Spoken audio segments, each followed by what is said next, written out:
ദോശമാവ് ഒരു ബൗൾ എടുക്കുക. അതൊരു പാത്രത്തിലോട്ട് ഒഴിക്കുക. ശേഷം 2 സ്പൂൺ മൈദ ചേർക്കുക. നന്നായി ഇളക്കുക. ഇതിലേക്ക് കളർ കിട്ടാനായി ഒരു നുള്ള മഞ്ഞൾപ്പൊടി ചേർക്കുക. നന്നായി ഇളക്കുക.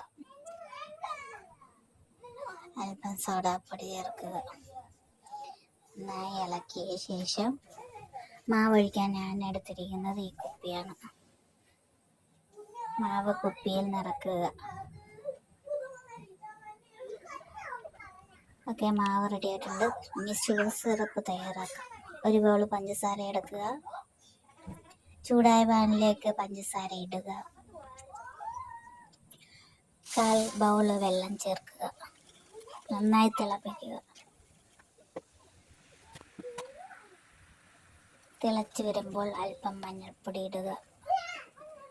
നന്നായി ഇളക്കുക. ഷുഗർ സിറപ്പ് റെഡി ആയിട്ടുണ്ട്. പാൻ അടുപ്പത്ത് വെച്ച്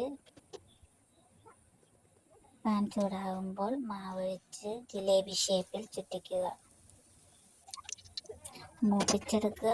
ഷുഗർ സിറപ്പിൽ ഇട്ട് ജിലേബി തയ്യാറാക്കാം.